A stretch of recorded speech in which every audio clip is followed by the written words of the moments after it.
Nous devons faire tout possible pour aller au ciel.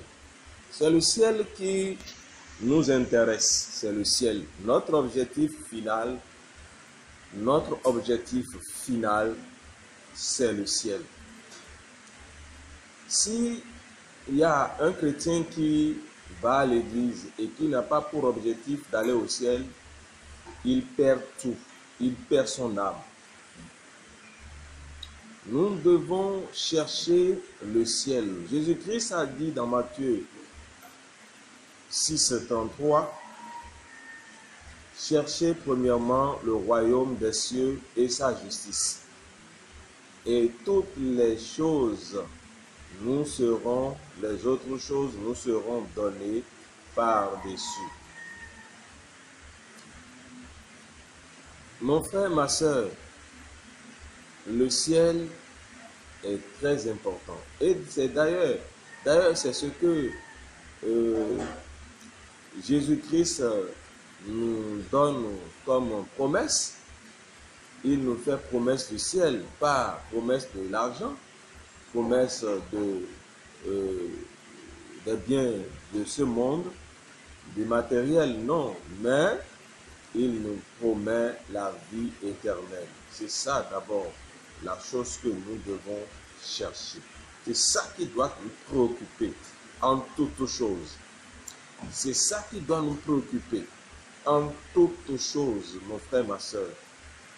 Si le ciel ne te préoccupe pas et que c'est l'argent qui te préoccupe et que c'est le bien matériel qui te préoccupe et que c'est les biens de ce monde qui te préoccupent, toi qui te dis pasteur, toi qui te dis révérend, toi qui te dis apôtre, toi qui te dis prophète, et tu sais très bien l'œuvre que tu es en train de faire aujourd'hui, tu le fais pour de l'argent. Tu perds ton temps. Chrétiens que nous sommes, nous devons savoir que c'est le ciel qui doit être notre premier objectif. C'est le ciel. S'il n'y a pas le ciel, s'il n'y a pas l'enseignement sur le ciel, nous perdons tout. Vous savez déjà autour de vous, regardez autour de vous, vous savez déjà que les milliardaires, les gens qui ont des fortunes, ils meurent, ils laissent tout, ils abandonnent tout. Ils abandonnent tout et ils s'en vont. Pourquoi l'homme aujourd'hui cherche de l'argent? Tout simplement, il cherche de l'argent pour son honneur. C'est tout. Pour son honneur. Celui qui se dit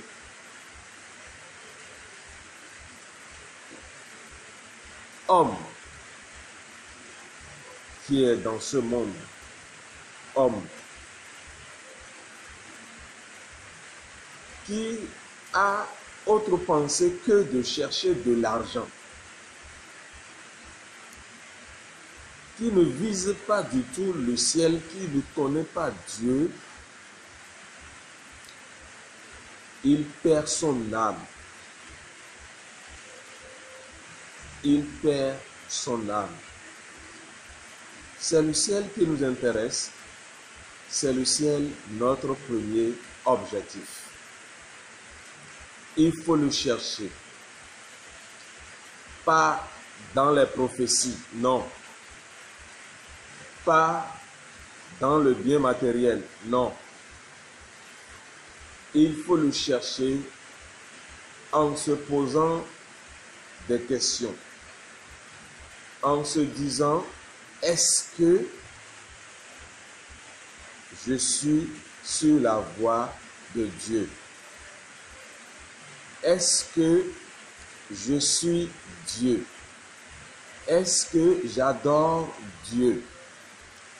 Est-ce que je suis pour Dieu? Ces questions vont l'aider à se retrouver rapidement. Ces questions vont l'aider à comprendre la voie sur laquelle il est. S'il est de véritable chrétien, il le saura. Mais s'il vient à l'église, s'il fait l'œuvre de Dieu, tout simplement, dans une autre intention, dans une autre pensée, mais il n'est pas sur la voie de Dieu. Mon frère, ma soeur, si c'est dans cette optique-là que le chrétien adore Dieu, c'est comme ça simplement qu'il adore Dieu. Il vient adorer Dieu, il vient à l'église, il n'a pas pour objectif le ciel, il n'a pas pour objectif d'aller au ciel, alors là, il perd son temps. Il perd catégoriquement son temps. Nous devons chercher le ciel. C'est obligatoire, mon frère. C'est obligatoire, ma soeur. Il faut que ton esprit, ta pensée, ton cœur te dise que c'est le ciel que tu cherches en allant à l'église, en allant adorer le Seigneur, en allant faire quoi que ce soit. Il faut savoir que c'est le ciel que tu cherches. Nous ne cherchons rien d'autre que le ciel. Mais si les préoccupations de ce monde, si les choses de ce monde nous empêchent maintenant de comprendre ce qui est important, alors là, nous perdons tout. Nous perdons tout. C'est la vérité, je te dis. Il ne faut pas que les paroles de Jésus-Christ prononcées dans l'Écriture, disant que les premiers seront les derniers.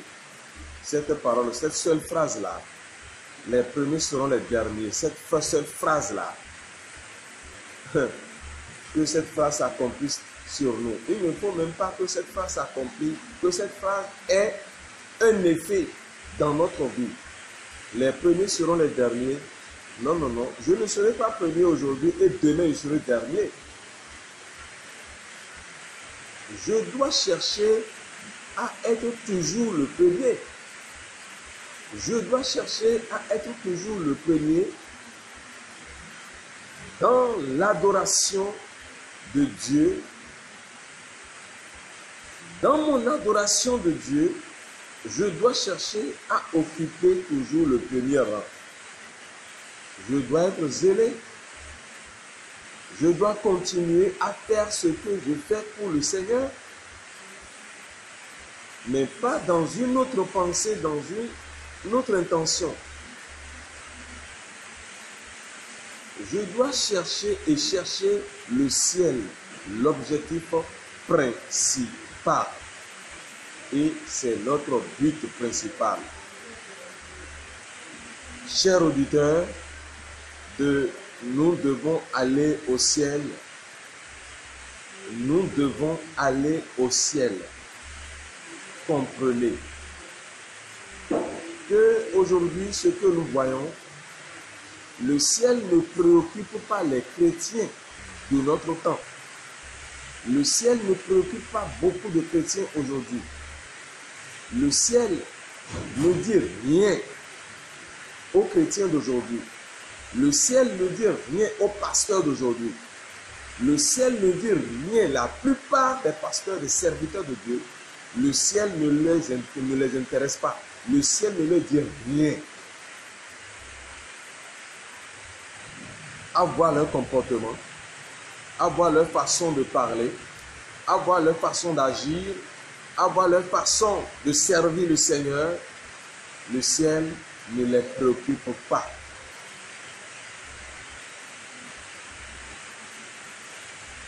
Il faut que chaque chrétien, que chaque enfant de Dieu ait le souci d'aller au ciel.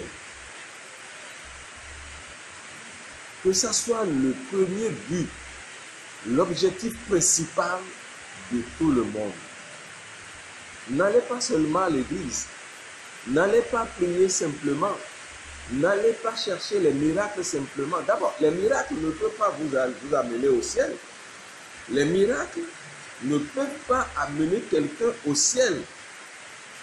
Les miracles servent tout simplement à amener des gens à Christ, à Dieu. C'est fini.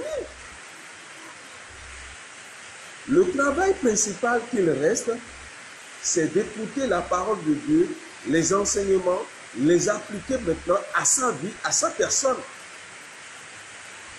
Avant de dire que on est enfant de Dieu.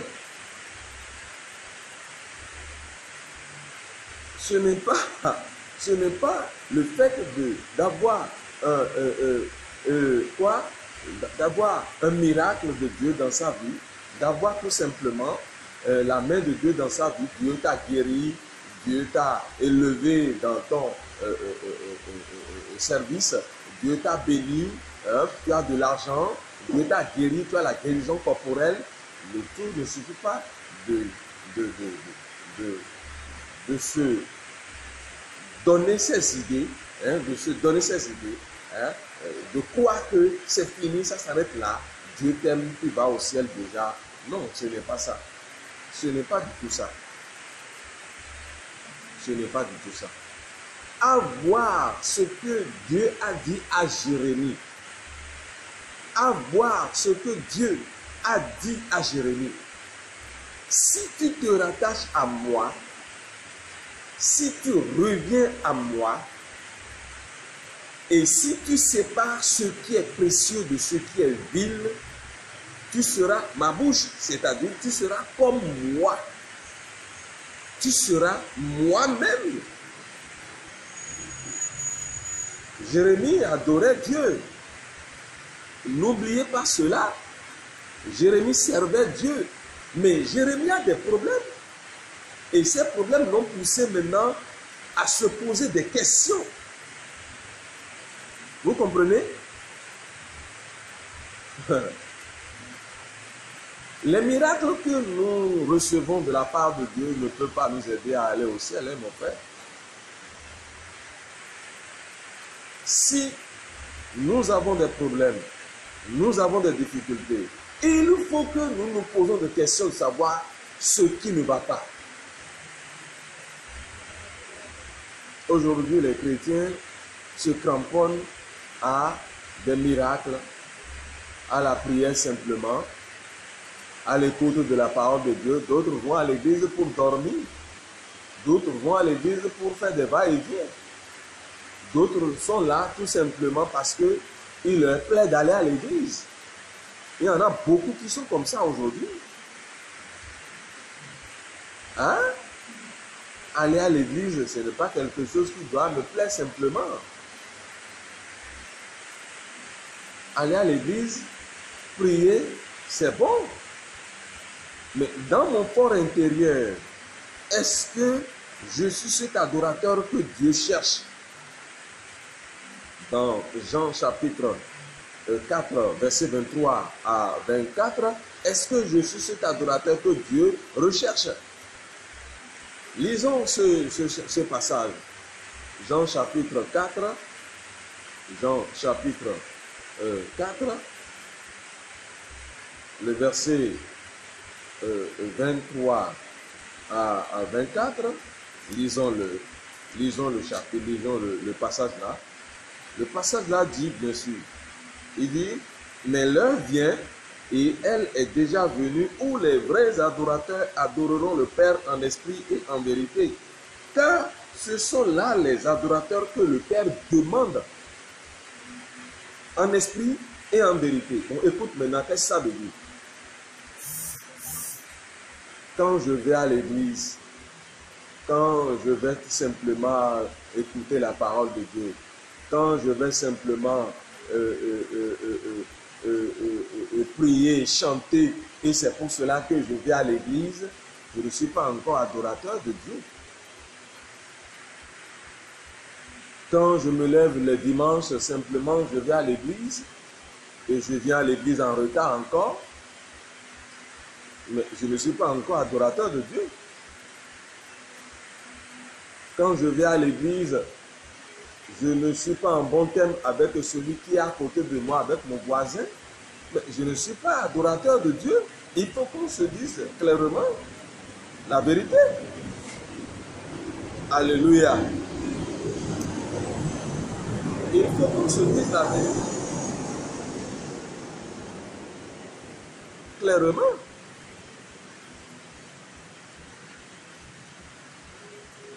Que le Saint-Esprit t'ouvre les yeux de ton cœur.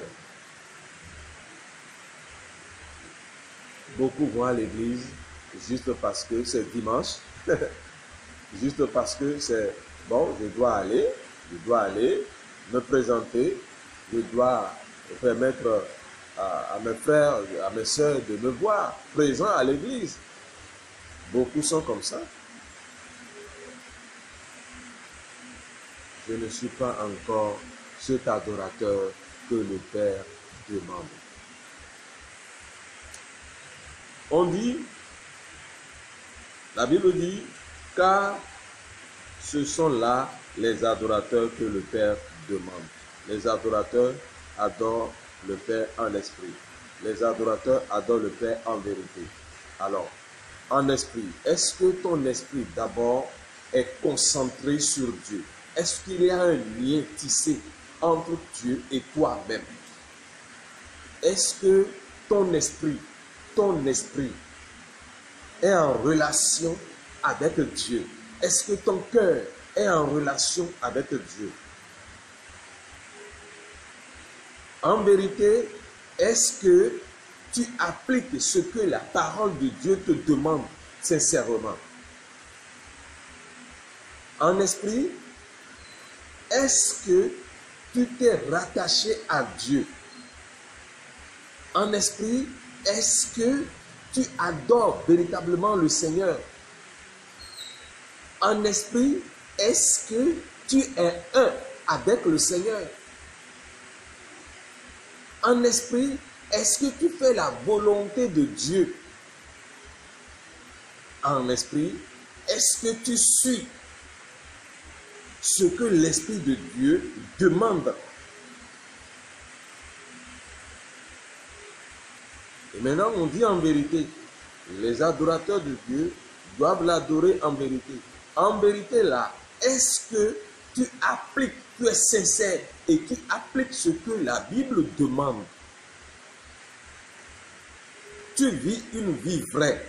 Est-ce que tu es sincère avec Dieu, avec les gens de ton entourage? Est-ce que tu es sincère? Pose-toi la question. Regarde-toi toi-même, ta position, et pose-toi ces questions-là. Le Père ne demande pas des adorateurs simples. De vrais adorateurs, le Père demande. On nous dit dans le verset 24, Dieu est esprit. Et il faut que ceux qui l'adorent, l'adorent en esprit et en vérité. C'est ça ce que ça signifie. C'est ça ce que tu viens d'entendre, c'est ce que ça signifie. Je vais à l'église pour la forme. Je prêche pour la forme. Est-ce que ce que je prêche même, est-ce que je l'applique à ma personne, à ma vie? C'est ça d'abord. C'est ça mon frère. Le ciel ne va pas recruter les bandits. Le ciel ne va pas recruter les hypocrites. Le ciel ne va pas recruter ceux-là qui se disent chrétiens, qui ont un pied dedans et qui ont un pied dehors. Le ciel ne va pas recruter ceux qui se disent chrétiens et qui continuent de mentir.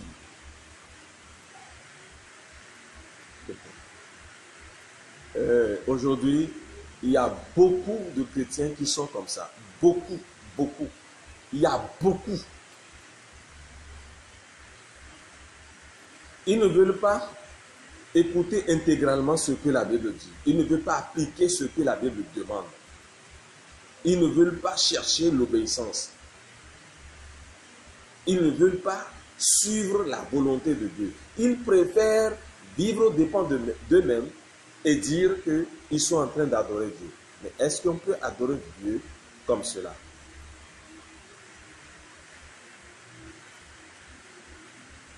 Mon frère, ma soeur, adoratrice de Dieu, adorateur de Dieu, pasteur, évangéliste, prophète, docteur,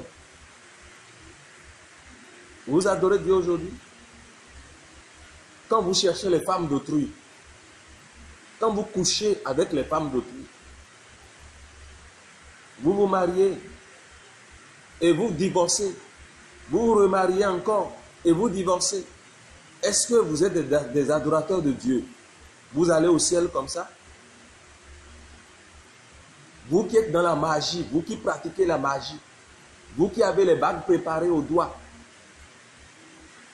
et qui faites l'œuvre de Dieu, vous allez au ciel comme ça? Est-ce que vous allez au ciel? Posez-vous des questions. Vous qui escroquez les fidèles, vous qui faites l'œuvre de Dieu pour de l'argent, vous allez au ciel comme ça? Vous allez au ciel? Vous allez au ciel? Posez-vous des questions et vous allez trouver les réponses correctes. Le ciel ne va pas recevoir des gens comme cela. Des gens qui sont des hypocrites. Des gens qui se cachent derrière autre chose, qui affichent un autre comportement. Le ciel ne va pas recruter ces personnes. Le ciel d'ailleurs ne cherche pas ce genre de personnes. Le ciel veut des vrais adorateurs, des adorateurs véritables, des adorateurs vrais. C'est ça ce que le ciel cherche. Mes frères et sœurs, comprenez que le ciel ne cherche pas des gens simples, des gens qui vont à l'église simplement, des gens qui prêchent la parole de Dieu, des docteurs qui enseignent et qui font autre chose. Vous n'allez pas au ciel. Vous n'allez pas au ciel. Jésus-Christ a dit que l'enfer n'a pas été créé pour nous les hommes, mais ça a été créé pour les démons. Ça a été créé pour les démons. Mais pourquoi aujourd'hui nous n'avons pas l'idée de ces paroles? Pourquoi nous n'avons pas mis nos idées sur ces paroles? C'est Jésus-Christ qui l'a dit. L'enfer plutôt n'a pas été créé pour les humains, mais pour les démons. Mais aujourd'hui, nous avons les comportements que les démons affichent aujourd'hui. Nous avons les comportements que Satan affiche aujourd'hui. C'est ça ce qui fait mal au cœur de Dieu. Mon frère, ma soeur, est-ce que tu veux aller au ciel? Je vais, avant de m'arrêter, d'abord, je vais fredonner un chant qui dit: nous prenons chemin pour aller au ciel. Est-ce que tu pourras aller aussi? Nous prenons chemin pour aller au ciel. Est-ce que tu pourras aller aussi? Les anges par milliers parcourent le ciel. Ils se sont vêtus en habits blancs. Et toi, chrétien, pose-toi la question: est-ce que je pourrais aller aussi? Les anges par milliers parcourent le ciel. Ils se sont vêtus en habits blancs. Et toi, ma sœur, pose-toi la question, est-ce que je pourrais aller aussi? Les anges par milliers parcourent le ciel, ils se sont battus en habit blanc. Et toi, mon frère, pose-toi la question, est-ce que tu pourras aller aussi? C'est vrai. Nous prenons le chemin pour aller au ciel ensemble. Nous allons à l'église, c'est bon. Nous adorons le Seigneur au vu et au su des autres, de tout le monde. Nous adorons le Seigneur au vu et au su de tout le monde, n'est-ce pas? C'est bon. Nous sommes des prédicateurs, nous sommes des pasteurs, nous sommes des prophètes, nous sommes des docteurs, nous sommes des apôtres. Il y en a aujourd'hui qui se sont donnés ces noms, Dieu ne les a pas choisis. Et pourtant, ils se disent des chrétiens qui vont au ciel.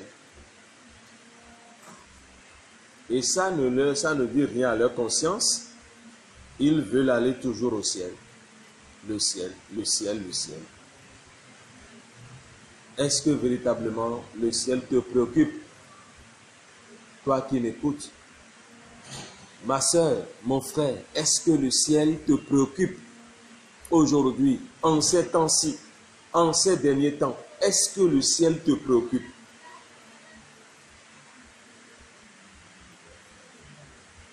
Nous allons revenir là-dessus.